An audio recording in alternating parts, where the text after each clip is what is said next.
Life has a way of surprising you when you least expect it. Sometimes it's kind, like a sunrise after a storm. Other times it's cruel, like a knife between the ribs. For me, it was both. I remember the day my daughter Emily bought the lottery ticket. It was a Wednesday afternoon, one of those sticky summer days when the air feels like soup. She stopped at the gas station on her way home from work. She called me that evening, her voice bubbling with laughter. "Dad, you're not gonna believe this. I just won $30 million. I laughed too, because how do you even process something like that? I told her not to get carried away, that she should double check the numbers. But the next morning, it was all over the news. Local woman wins $30 million jackpot. And there she was, holding the ticket, tears streaming down her face. My Emily, my little girl. At first, it felt like a dream. We celebrated in the living room of our old Maple Street house, the same home where she grew up. Neighbors came by with flowers. People who never looked our way before suddenly wanted to be our best friends. Emily was glowing, but I noticed something in her eyes, a restlessness, like she was already somewhere else. She started talking about new cars, new clothes, new houses. She said, "Dad, we don't have to struggle anymore. We can finally live big." But I didn't want big. I wanted home. Still, I smiled and nodded because I didn't want to dampen her excitement. She'd been through so much, losing her mom young, working 2 jobs just to keep the lights on. If anyone deserved a break, it was her. But money doesn't just change your bank account. It changes the air you breathe. It wasn't long before Emily bought a mansion on the edge of town, a place with pillars in the front, marble floors, chandeliers the size of cars. When I walked in, I felt like I'd stepped into someone else's life. The echoes in the hallway made the place feel hollow, like it wasn't built for living, just for showing off. Emily twirled in the foyer, her new heels clicking against the marble. "Isn't it amazing, Dad?" I forced a smile. "It's big." She laughed, hugging me. "You're such a simple man." I wanted to tell her that simplicity isn't a flaw, that a warm kitchen, a creaky old couch, and a roof that smelled like rain were more than a palace. But she was so happy, and I didn't want to be the shadow on her sunlight, so I stayed quiet. At first, she begged me to move in. "Dad, you took care of me all my life. Now let me take care of you." And I did. I packed my old guitar, my worn-out clothes, and the faded picture of her mom, and I moved into one of the guest rooms. But the longer I stayed, the more I felt like a guest in her world. She threw parties, loud, glittering affairs, where strangers drank champagne by the gallon and laughed at jokes that weren't funny. I sat on the porch most nights, strumming my guitar, because I didn't belong inside. "Dad, you should come to the parties more. People think you're, well, kind of out of place." I chuckled softly. "Maybe I am." Her smile faltered, just for a second.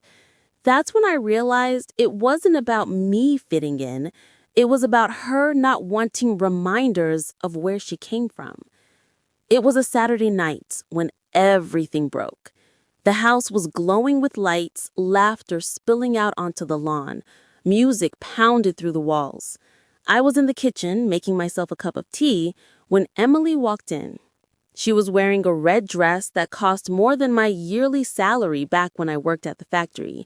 Her hair was perfect, her makeup flawless. But her eyes were cold. "Dad," she said, not looking at me, "we need to talk." I set my mug down. "What is it, Em?" She took a deep breath. I can't keep living like this. You here reminding me of the past. I need to stand on my own now. I froze. Emily? What are you saying? Her voice didn't waver. I want you to leave. Tonight. The words hit harder than any punch I'd ever taken. My knees went weak. I tried to laugh it off, thinking maybe she was joking, but her face told me otherwise. Em, I whispered, this is your home, but it's mine too. I raised you. She cut me off. Please, don't make this harder. Just go. The door closed behind me with a soft click. I stood there, bag in hand, the night air heavy around me. 20 minutes passed, though it felt like 20 years. I sat on the curb, staring at the glowing windows of her mansion. Inside, laughter continued, music boomed, glasses clinked. I was invisible. In those 20 minutes, memories washed over me. Emily's first steps, her first day at school, the night she cried because kids mocked her shoes. Every sacrifice I had made, every late shift, every meal I skipped so she could eat. And now I was just a shadow she wanted to erase. I buried my face in my hands and wept, not because I lost a roof, but because I feared I had lost my daughter. My phone buzzed. I almost didn't answer, but when I saw her name, Emily, my heart leapt. Dad, her voice cracked, raw with sobs. Please come back. My chest tightened. Em, why? You made it clear you don't need me. I was wrong. This house, these people, it's all empty. I thought money would make me free, but I've never felt lonelier. Dad, I need you. Tears blurred my vision. Emily, listen to me. You were never a burden. You've always been enough, with or without money. Don't let this world tell you otherwise. There was silence, then a broken, I'm sorry. That was all I needed. I picked up my bag and walked back. When I returned, I saw them. Reporters, strangers, neighbors who'd never spoken to us before, all circling like vultures. A slick man in a suit approached me. Mr. Turner, I represent an investment firm. We'd love to help your daughter manage her winnings. Perhaps we could. I glared. If you want to help her, stay away. He smirked, shoved a card in my pocket, and walked off. I threw it in the gutter. Inside, Emily sat on the stairs, mascara streaking her cheeks. She looked less like a millionaire and more like the little girl I used to tuck in at night. Dad, she whispered, they won't stop. Calls, knocks, people asking for money. I thought winning meant peace, but it's chaos. I pulled her close. That's because money doesn't solve problems, Em. It multiplies them. But love, family, that's real wealth. A week later, I found her drowning in shopping bags. Clothes, shoes, jewelry piled high, yet her eyes looked emptier than ever. That night, I sat her at the kitchen table. Em, do you remember when you were 10? You wanted to buy me a Christmas gift, but you didn't have money. She sniffled. I made you that paper tie. I smiled. Red and blue, with crooked stripes. It fell apart the next day, but it was the best gift I ever got, because it came from your heart, not a store. That's what matters. Her eyes softened. I think I forgot that, Dad. Then remember it now, I whispered. Spend your fortune wisely, but never forget what really makes us rich. She reached for my hand. I'll never kick you out again. Not everyone was happy with Emily's change of heart. Her cousin Rachel, who hadn't spoken to us in years, suddenly reappeared. She gushed over Emily, showered her with fake affection, then asked for just a small loan to start a business. When Emily hesitated, Rachel snapped, "You've got 30 million and you can't help family?" Emily looked at me, unsure. I shook my head silently. "Rachel," I said firmly, "family isn't about money. It's about love.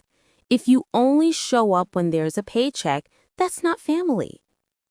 Rachel stormed out, muttering curses. Emily cried, but I held her and said, "You did the right thing." That night, she finally understood that wealth attracts not just friends, but parasites. Emily began changing, slowly at first, then all at once. She paid off her mother's medical debts. She funded scholarships at her old school so no kid would feel shame over their shoes. She started a charity for single parents, honoring the years I struggled to raise her alone. The more she gave, the lighter she became. The emptiness was replaced with purpose. And me? I stayed by her side, not as her advisor, not as her manager, just as her dad. Because that's all she ever really needed. It's been years since that night. People still call her the lottery girl, but she shakes her head and smiles. "I'm not the lottery girl," she says. "I'm Michael Turner's daughter." On warm evenings, we sit on the porch of the Maple Street house. Yes, she kept it. Me strumming my old guitar, her humming along. No reporters, no flashing cameras, just us. And in those quiet moments, I realize the truth. Yes, my daughter won $30 million. Yes, she kicked me out of the house. But 20 minutes later, she came back to me.